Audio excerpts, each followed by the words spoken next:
Thank you. We just found that it was urgent and needed, that this story could not be just another day in our city.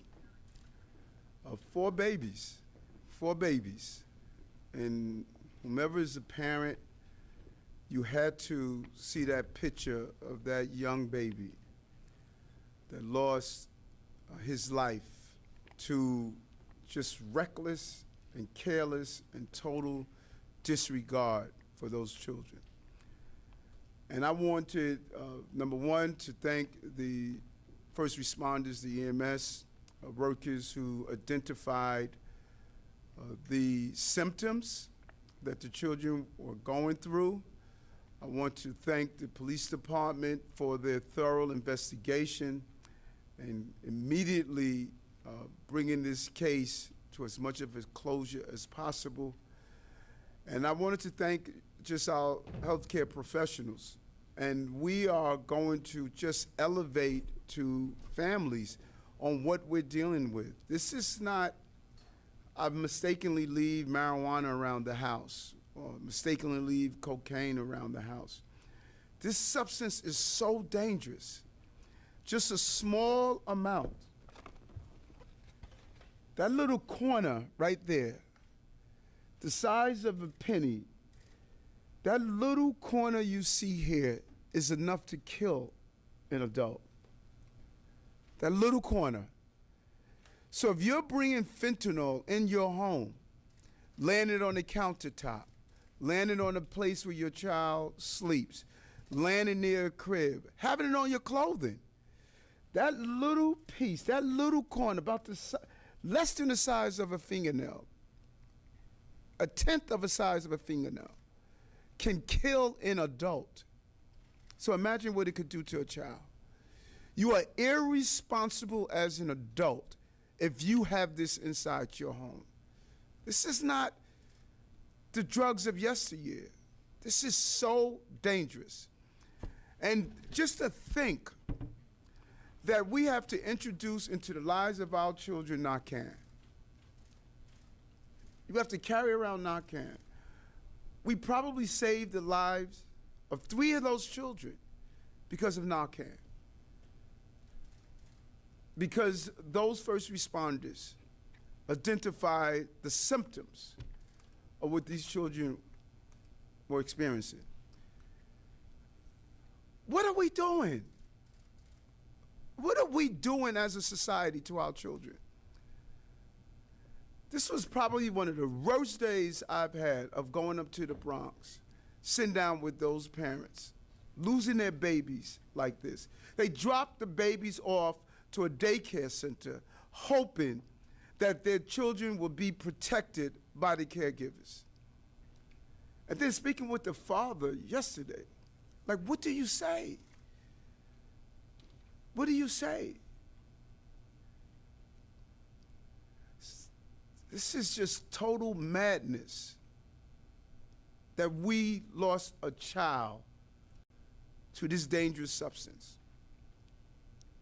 And we almost lost 3. We almost lost 4 children to this dangerous substance.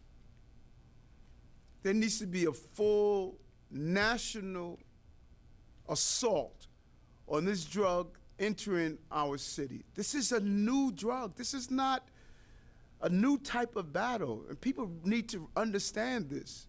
This is not the marijuana on your tabletop. This is a dangerous drug that a small amount like this can kill an adult. So if you are handling this and you have it on your hands, you have it on your clothing, and then you pick up your child, you are exposing them to the potential of this danger. And that's why we are here today. We're not going to allow this incident to take place and ignore this as just another day and another tragedy in the city. It's not acceptable. And just about everyone up here, we're all parents. We're all parents. And you cannot be a parent and not be angry of what happened to those 4 babies. I am.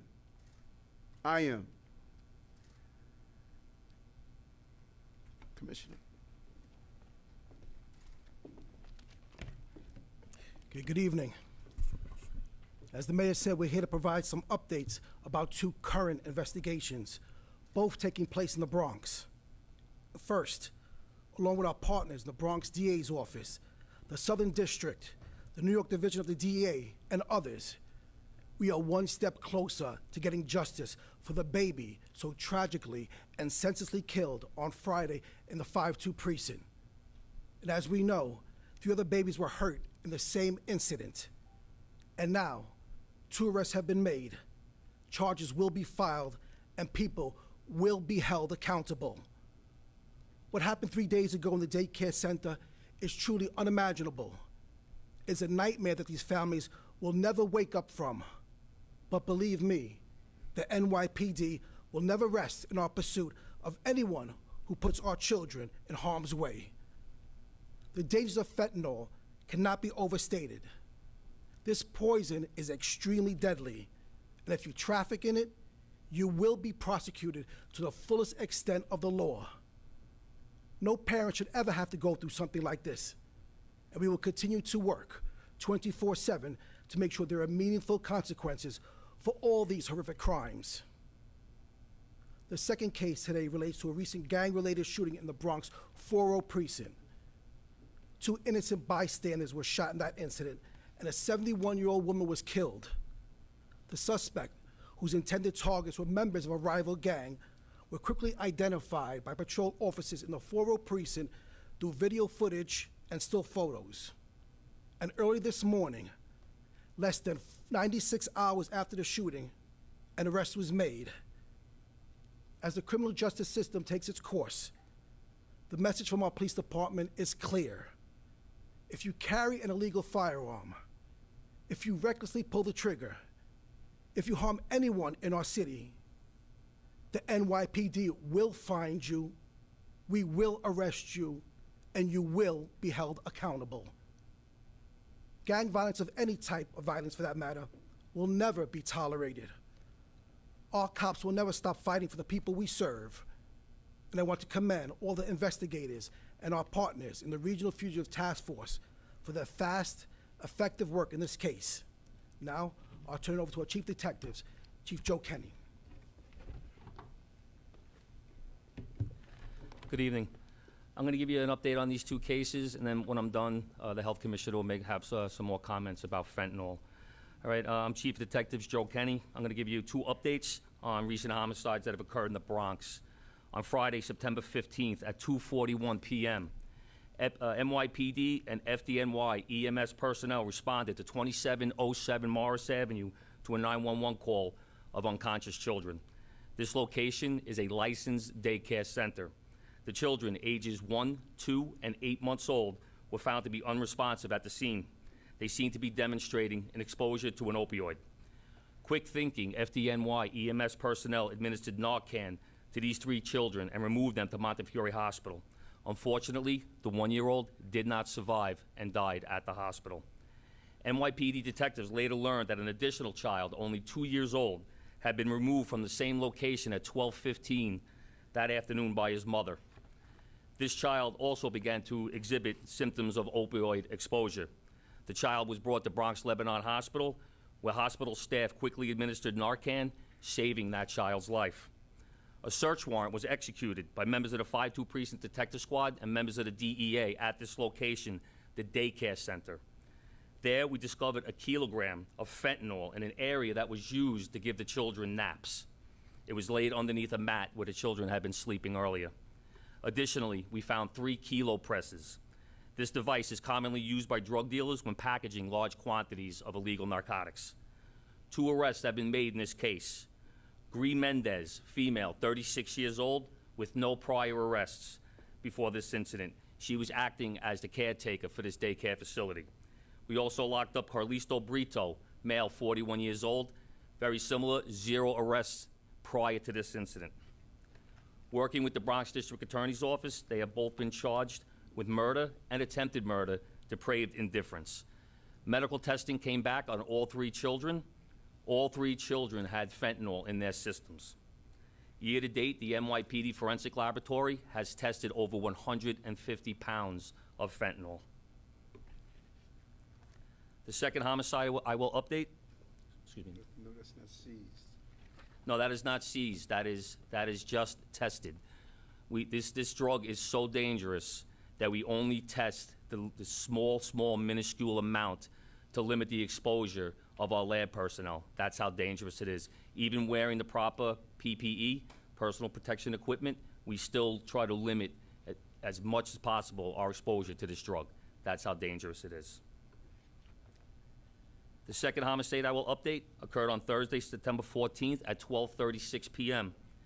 2 innocent bystanders were shot in the confines of the 4-0 precinct in the Mott Haven section of the Bronx. Our first unintended victim was identified as a female, 34 years old. She was shot once in her left arm, and thankfully, she was treated at Lincoln Hospital and will survive her injuries. A second woman was also shot. Once again, she was an unintended victim of gun violence. And Raquita Rivera, a 71-year-old woman, was walking on the sidewalk with her shopping cart when she was shot one time in her heart by a bullet that was meant for another, meant for a rival gang member. She was transported to Lincoln Hospital, where unfortunately she passed away. We have 2 innocent women, 2 Bronx residents, 2 unattended targets, both struck by senseless gunfire. Members of the 4-0 Detective Squad and Bronx Homicide responded and were able to quickly identify the perpetrator of this crime. He is Joshua Evans, male, 21 years old. He resides just 2 blocks from where this shooting took place. He has 1 prior arrest, and that was for robbery back in 2019. Evans was located and apprehended by the U.S. Marshals and the Regional Fugitive Task Force at 6:30 this morning. He was found hiding in a relative's home located at 263 Rich Avenue in Mount Vernon, New York. Working with the Bronx District Attorney's Office, he will be charged with murder and attempted murder. Thank you. Introduce the Health Commissioner.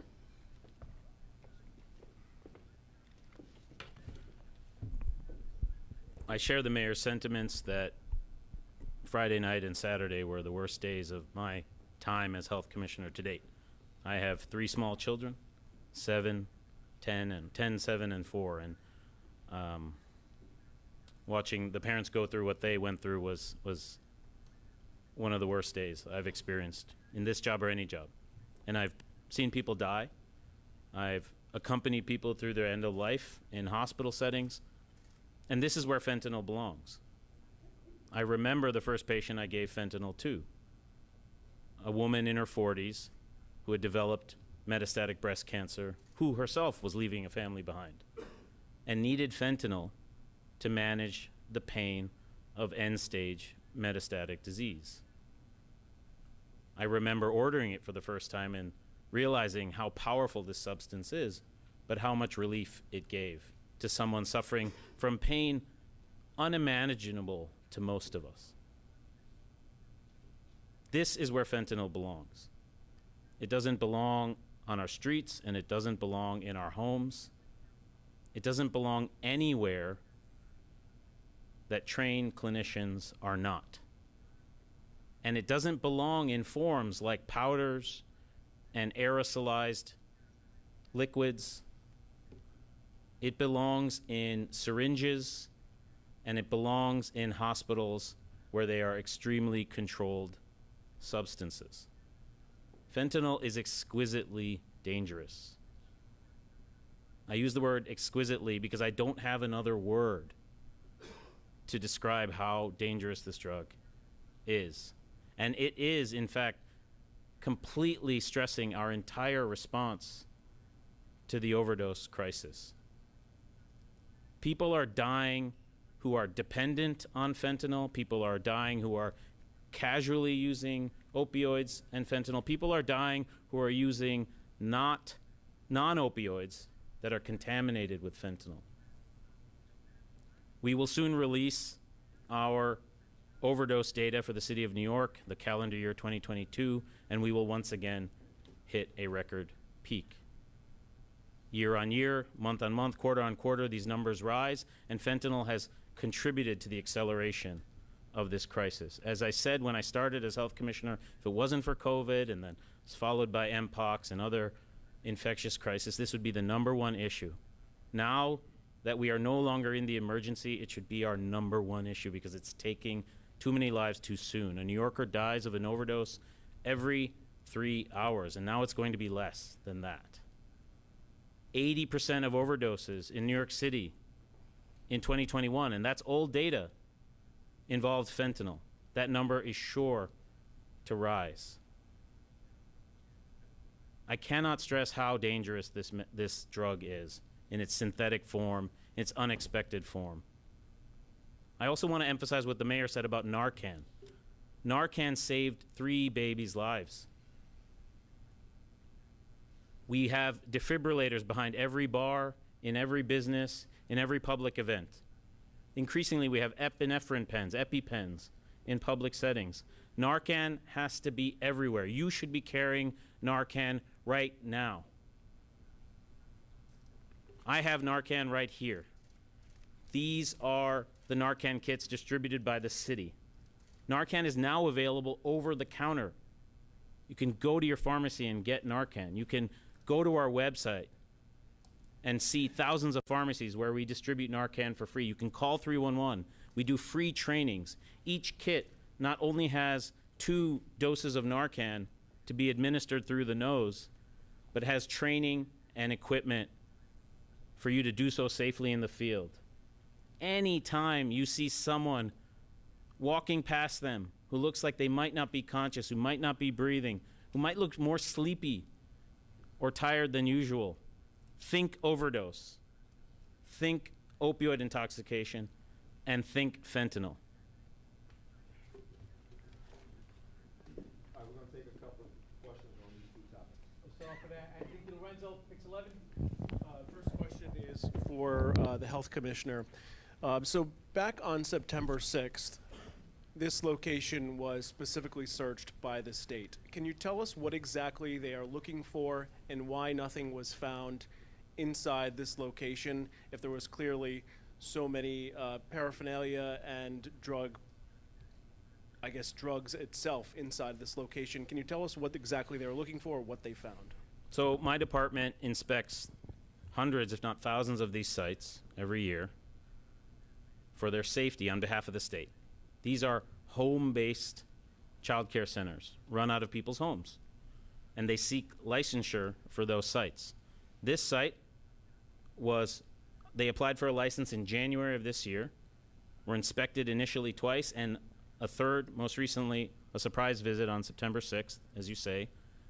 And those visits are there to assess, to verify identity, to assess safety, to look for essential equipment needed to provide basic child care, to look for things like proper egress and ingress, to look at things like proper ventilation. And we do that time and time again.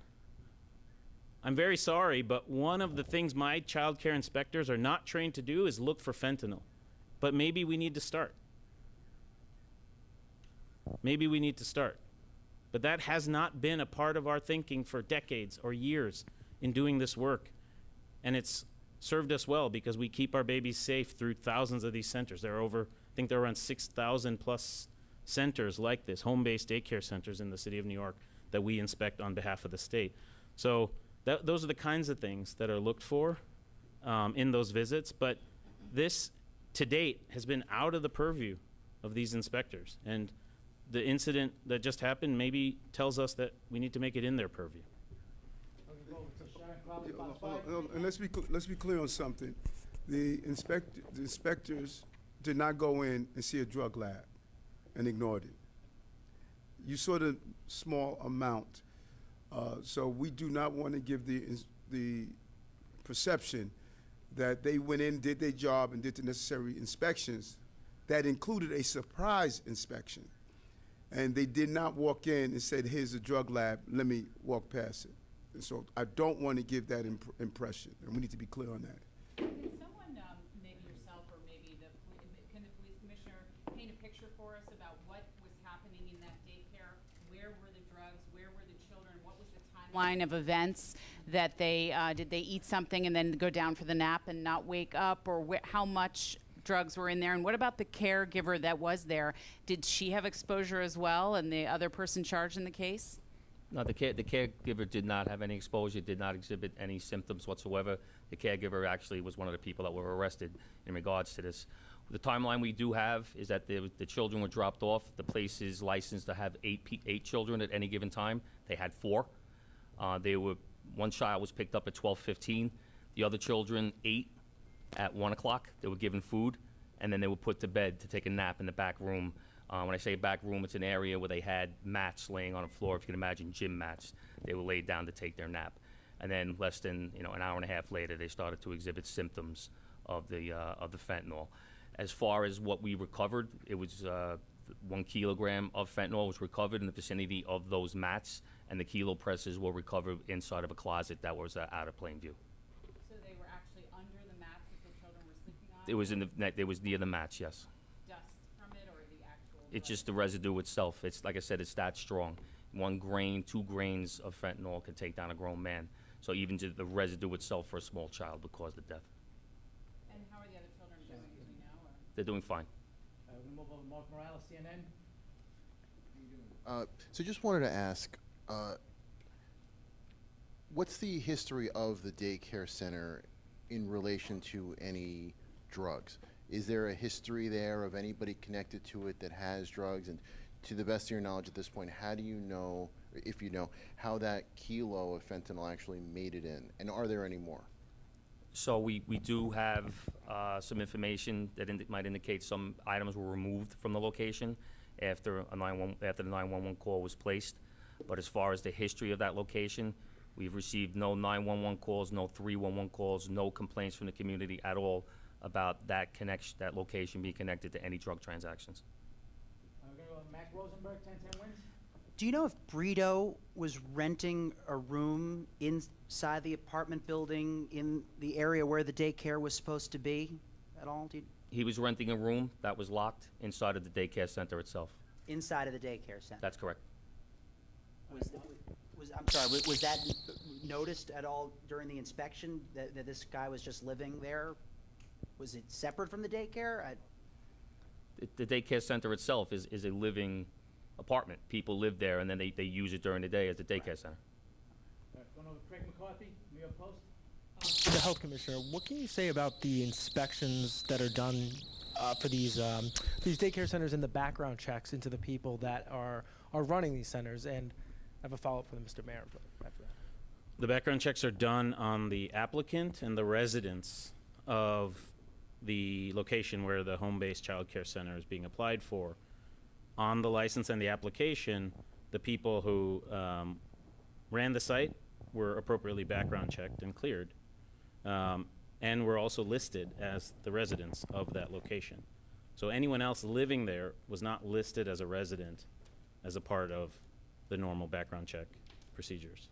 And Mr. Mayor, do you think you could say what would you would say to concerned parents after seeing this fall through the cracks in this situation, and how you reassure them of the inspections being properly done in the future?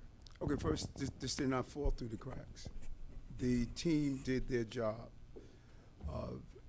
The individuals involved had no criminal records. They went in, did several inspections, including a surprise inspection, a surprise inspection. That means they showed up without letting anyone know and to do an inspection. They were licensed to have 8 children, they had 4. They looked to see if the place was clean, the place was clean. They did all of the proper inspections that they're supposed to do. They did their job. Who did not do their job are the people who were there to protect the children. They did not do their job. They did just the opposite. And that is what's the most frightening aspect of this, because everything appeared normal based on the standards we put in place to make sure children are in a safe environment. We did the inspections, we did the background check, we did the surprise inspections, we did everything we're supposed to do. Part of this relationship is based on trust, that those who are taking care of our children are going to do it in a safe manner. they broke that trust as others have. And the real message here, again, is for parents that if you have someone in your home that is dealing with fentanyl, if you are aware of someone in your home that's carrying fentanyl in your home, if you are associated with someone that is dealing with fentanyl, you are endangering everyone in your household. All right, we got time for two more. Rocco Paris Condola, Daily News. Kenny, Chief, is this operation bigger than the three people, the two arrested, the one sought, A and B? Does it appear that this was a drug operation that sought a cover, so they opened up a daycare center?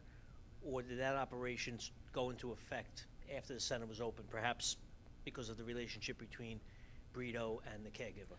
The timing of it, Brito comes into the country about a year ago for the Dominican Republic, right around the same time that the site is opened. We're still looking into it. We're working with our federal partners in the DEA, and we're going to be tracking that down. We do have another person of interest that we'd like to speak to that could expand more on what we're looking at more globally than we are locally. So you might be looking for people beyond the third person in theory. That's correct. All right, we got a final question. John Doyle, CBS. Do they have any idea when the drug pressures might have come into the building?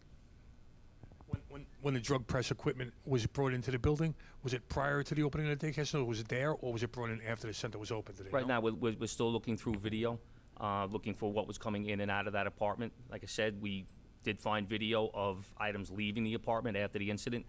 As far as pre-incident video, we're still looking at that as well, but at this time, we don't have that. All right, thanks, everybody. Thank you, everyone.